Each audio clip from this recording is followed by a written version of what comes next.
noches para Panamá.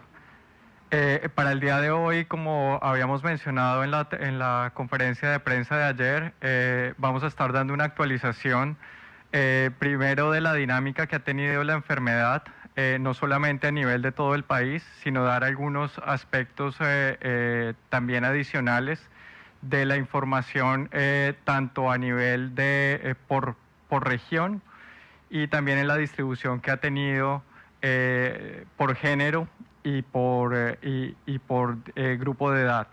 Y al final vamos a estar presentando también, similar a lo que manejamos durante el pasado mes, algunas de las proyecciones que tenemos en los escenarios que cumplen principalmente con el objetivo de tener algunos indicadores que nos permitirán establecer si estamos cumpliendo con las metas que tenemos para no saturar el sistema de salud, tanto en número de camas hospitalarias como en número de camas de cuidado intensivo y de forma muy importante para el recurso humano que tenemos en todo el país.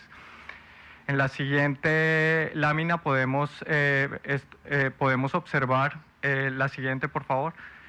Esta es la actualización que tenemos con los datos para hoy. Lo que tenemos está ya, algunos seguramente están familiarizados con lo que venimos presentando. Para el día de ayer les habíamos presentado en la línea que se observa ascendente, son los datos que teníamos hasta el día de ayer, que son 3.472. Las barras representan los números de casos que les ha venido presentando diariamente la doctora Lourdes, y en la parte inferior lo que actualizamos es el tiempo de duplicación en días, donde la diferencia entre lo que presentamos ayer fue de 8.5 días y ahora con base en los números de reportes estamos más cercanos a los 10 días, que es esta meta inicial que habíamos buscado con las medidas de cuarentena. En la siguiente lámina vemos un poco, y esto es un tema que va a ser clave para las siguientes medidas que se van a estar realizando, tanto del seguimiento de la dinámica, pero como ustedes pueden ver, de cada 5 casos que se vienen presentando, 3 son principalmente en hombres. Esto tiene, si bien esto es similar a lo que se ha reportado en la literatura para otros países y puede estar relacionado con temas de exposición, y como el ministro Pino lo ha referido, la gran proporción de personas que se han mostrado incumpliendo las medidas son principalmente los hombres. Esto obviamente hace que también en los datos epidemiológicos que vemos haya una mayor predominancia, que es lo que ustedes ven en azul. Y esto también se ha visto en los casos confirmados durante las últimas semanas y más durante los días donde se ha establecido la cuarentena. Esto va a ser importante, como les mencionaba, tanto para las medidas que se tomen de aquí en adelante, como también para el seguimiento mismo de la dinámica de la enfermedad. En la siguiente lámina podemos ver también algo que también sigue el patrón que hemos visto internacionalmente, pero los grupos de adultos jóvenes, que corresponden principalmente a la población trabajadora, son los que mayor número de casos presentan.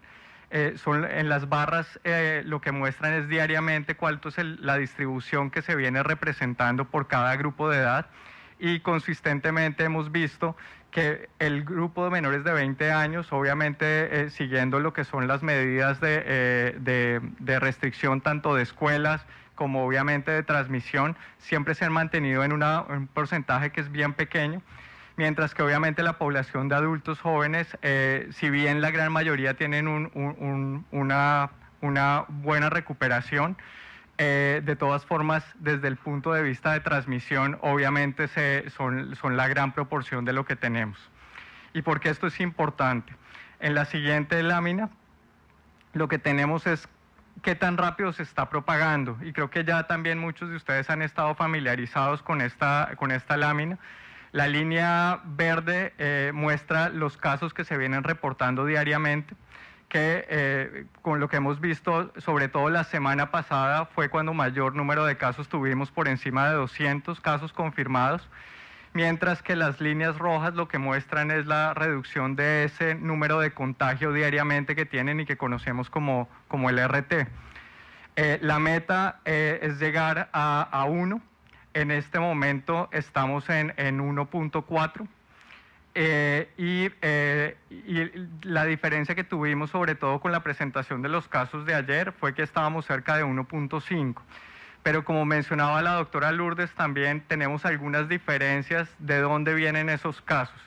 Y es por eso que estamos haciendo un análisis mucho más a detalle en cuanto a las regiones, cómo se viene presentando la enfermedad. Y esto lo podemos ver en la siguiente lámina, donde aquí lo que hemos hecho es hacer la estimación de dónde están cada una de las regiones.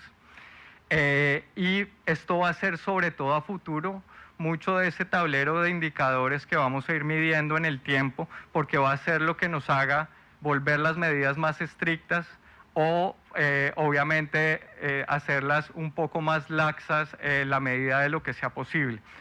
Pero aquí el análisis es importante tenerlo en cuenta. Cada punto representa una de las regiones y el análisis lo que muestra en las líneas que están alrededor de cada uno de los recuadros es lo que llamamos el intervalo de confianza.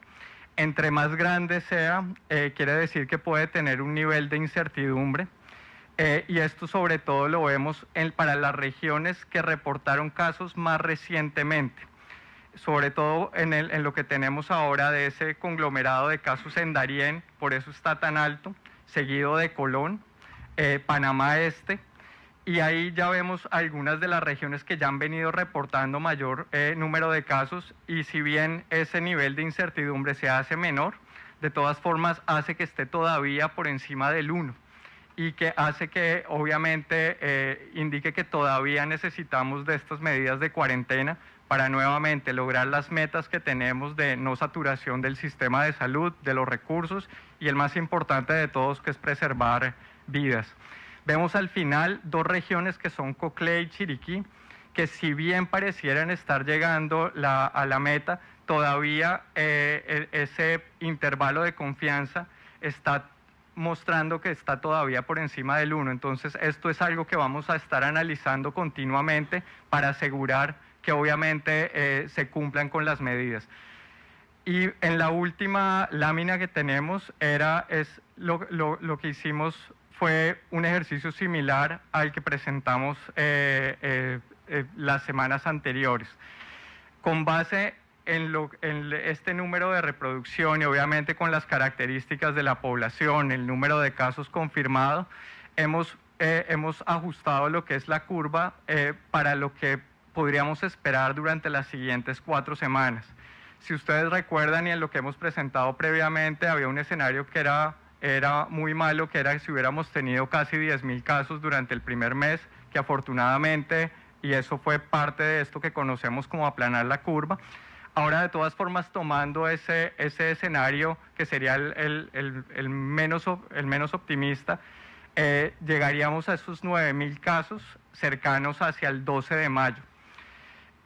Tenemos dos escenarios que son nuevamente uno intermedio y uno que sería el ideal, que sería tratando de buscar ese nivel óptimo de llegar al número reproductivo de 1, y eso nos haría llegar cercanos hacia los 5.000 o hacia los 7.000 casos aproximadamente.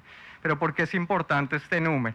Porque obviamente nos va a permitir también ir anticipándonos a los requerimientos que tendríamos de la capacidad tanto hospitalaria como de cuidado intensivo. Y obviamente al llegar sobre todo a ese que es el más optimista, que es lo que buscamos con las medidas de cuarentena, va a ser el fundamental sobre todo para asegurar que podamos tener como una evaluación de lo que van a ser las medidas estrictas que hemos venido teniendo actualmente de supresión. Esta era la última. Muchas gracias, señora ministra. Muchas gracias.